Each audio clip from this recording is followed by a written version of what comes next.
נפגעתי בהרבה דברים. בגדול, כשאתה מסתיר את הכתב שלך, כשאתה מסתיר את היכולת שלך, כשאתה משתדל לא לקרוא בהגדה בפסח, כשאתה באירועים המשפחתיים, אתה מדלג על המילים הקטנות האלה. זה לא שנפגעת, אתה פשוט מנסה להסתיר. היום אני לא מנסה להסתיר, אני רוצה להוכיח שאני יכול יותר מאחרים.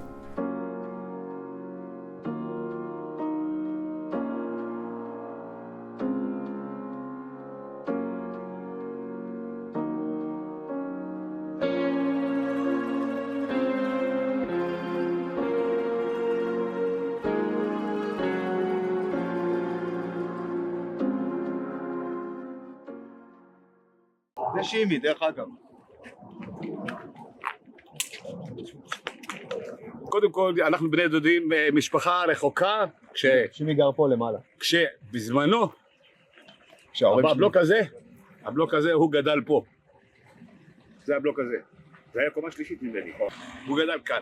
אני גרתי כאן, למטה, פה בקומותיים, ומהקומותיים עברנו לגור בקומותיים, שזה עבר להיות חזית.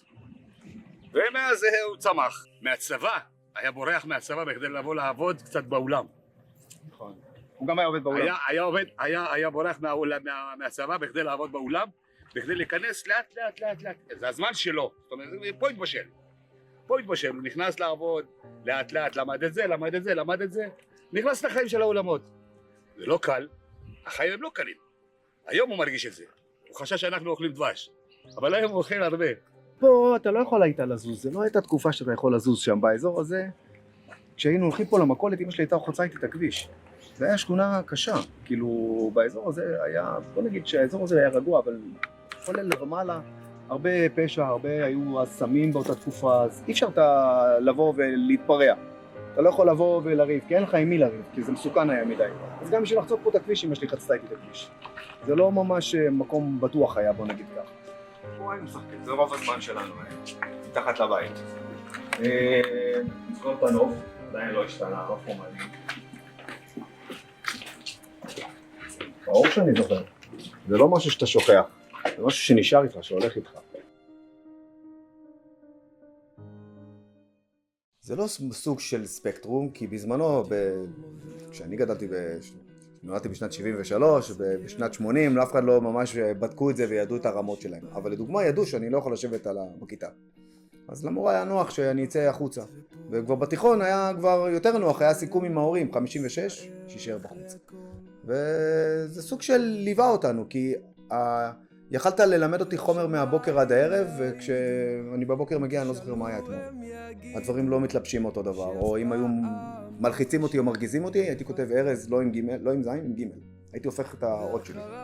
במבחן למטה, אתה רואה מי כתב? הרג. אז זה קורה. אני אף פעם לא הייתי בטוח שאני מסוגל אפילו לכתוב, ואף פעם לא נגעתי במצב של כתיבה.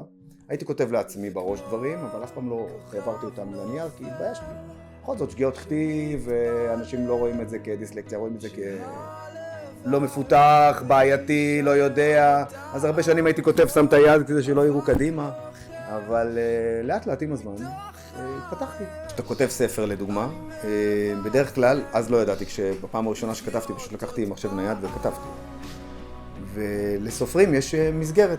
הם עושים מסגרת לפרק הראשון, מסגרת לפרק השני, מסגרת לפרק השלישי, וככה כמה מילים על כל דמות, על כל סיפור, פרק, מה קורה, ואחר כך אתה חוזר לה במסגרת ומתחיל להרחיב. אצלי בגרסה שלי זה לא עובד ככה. עכשיו למה הם עושים את זה? כדי שהם יוכלו להיזכר בפרק הראשון מה לבשה הגיבורה כשהיא החביאה את הסכין. שאם היא החביאה את הסכין, מה היא שמה מעליו. כי ספר יכול לקחת גם שנתיים, ולא בטוח שתסיים, אחרי שנתיים תזכור מה היה בפרק הראשון. אצלי אני זוכר. אני זוכר גם בעוד שנה, כשאני אחזור חזרה לפרק הראשון, אני אזכור בדיוק מה היא לבשה, איך היא הייתה, מה היא עמדה ואיך היא אמרה, בלי שאני ארשום מסגרת, גם אין לי מסגרת. אני פשוט כותב בוואן שוט, בתחושות, בגלל שאני מפחד שאני אשכח משהו, ככה מלווה אותי בחיים תמיד, אז גם כשאני נעמד מול המראה, מה לבשתי, סבבה, מצוין, הכל החזור. גם אם תזכיר אותי בלילה, אני יודע, וגם אם מישהו נכנס ואומר, העובדת שלי נכנסת והחליפה שיער, אני יודע, עשית גוונים. כי אני מקובע על הדברים שלי, אני תקי זוכר את הדברים האלה כדי שלא יברחו לי. אני כל הזמן בסטרס. אני מתנהל פה בסטרס. זה חלק מהעניין. אני בדרך לכאן הפקק, אני זוכר אתכם, ואני זוכר שאני צריך להשלים פרק לספר החדש שיוצא בעוד חודשיים. יש לוח זמנים שאני מחויב אליו, גם פה צריך להיות מושלם, כדי שלא יגידו, זה ההוא שדיסלקט, בגלל זה עקום. טוב, אני תואר פרץ. אני בת 17, אני תלמידת י"ב באורט אורן עפולה.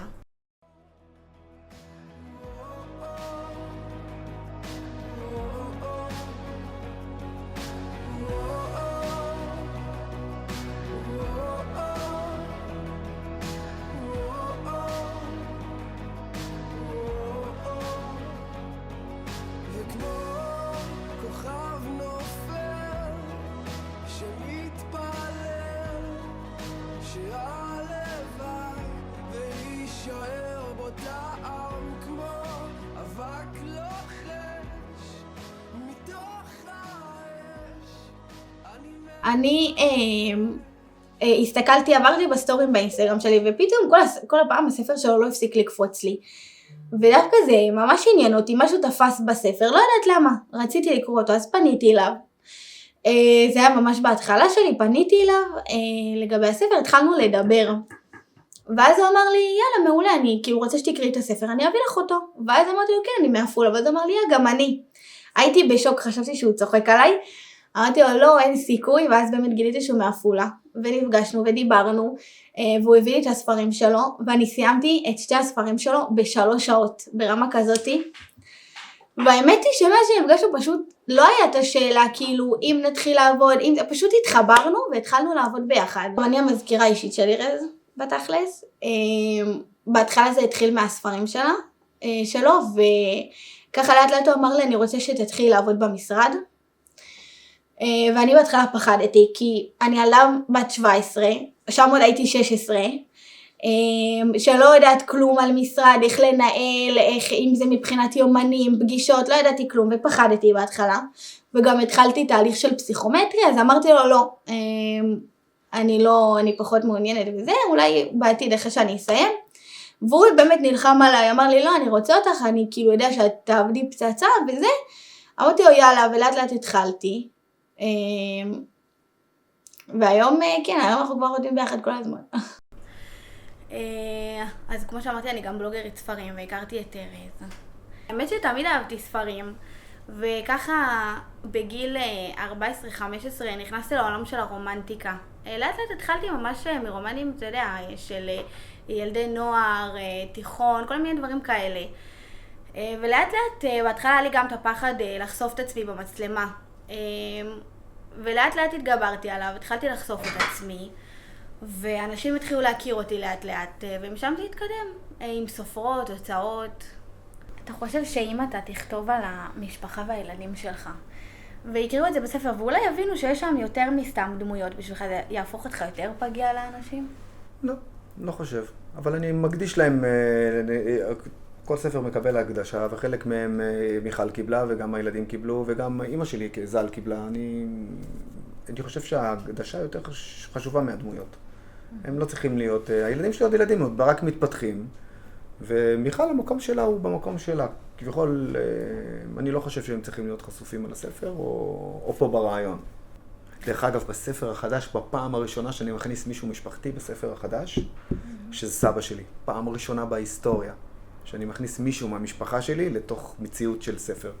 פשוט היה חשוב לי להכניס אותו שהוא יהיה נוכח באיזשהו ספר. הראשון שכתבתי זה היה טור שאומר, זה שגילו לה עוד פעם את הסרטן. נכון, הוא מאחורה. ושהיה לו אלפי קוראים, אפילו בפייסבוק היה לו, אני חושב כמעט הגעתי ל1,000,000 קוראים. ואחר כך, כן, הנה תואר תרים את זה, ואחר כך זה הפוסט אחרי שהיא נפטרה. אמא שלי נפטרה, למי אני אקרא אמא?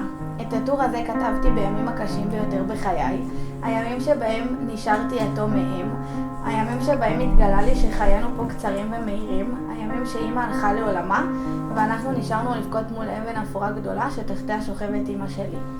במהלך כל השבעה חשבתי מה לכתוב, פה ביום שאחרי, לילות שלמים פחדתי מהרגע הזה שאני אצטרך לכתוב עלייך ביום שאחרי, והנה הוא הגיע, היום שאחרי. עמדתי בלוויה שלך, שבור ומרוסק, משפיל אליי אל תוך האדמה. בזמן שאת אימא שלי מכסים באדמה. את האישה האדירה הזאת שנשמה רק לפני כמה שעות, שדיברה רק לפני כמה שעות. לראשונה בחיי בכיתי בקול רועם, צעקתי לשמיים הגשומים למה, אנשים עוברים מולי נוגעים בי, הקפוצ'ון שעל ראשי מסתיר את פניהם, מסתיר אותי והם נוחשים לי, אמא שלך מתה, מות צדיקים, בייסורים זה צדיק, כשארובות השמיים נפתחות בזמן לוויה, זה קדושים, ואני נקרא בתוכי וליבי צועק לשמיים למה, אם היא כזאת צדיקה, למה ככה, למה עכשיו, למה.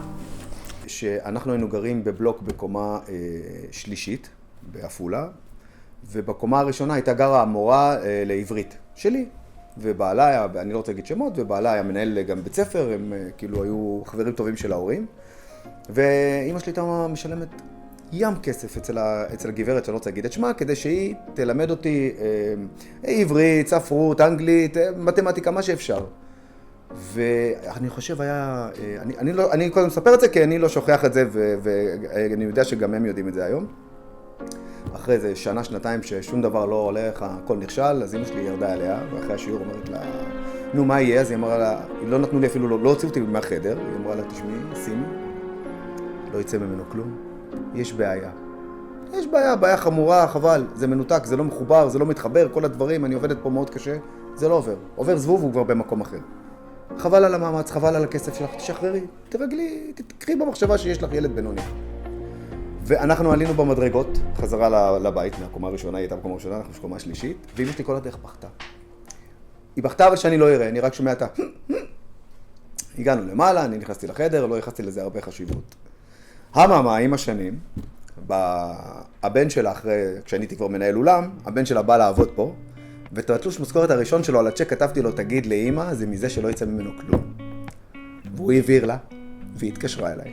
הייתה לנו שיחה קצרה על הנושא, אבל אז זה אז, והיום זה תנאים אחרים, היום חצי מהילדים רטלין, חלק יודעים, יש להם מבחנים, מזהים, מבחינים, אצלנו לא הסכימו, זרמו עם זה. פספסנו תחנות, אפשר לרדת, יש רכבת, חזרה לשכונות.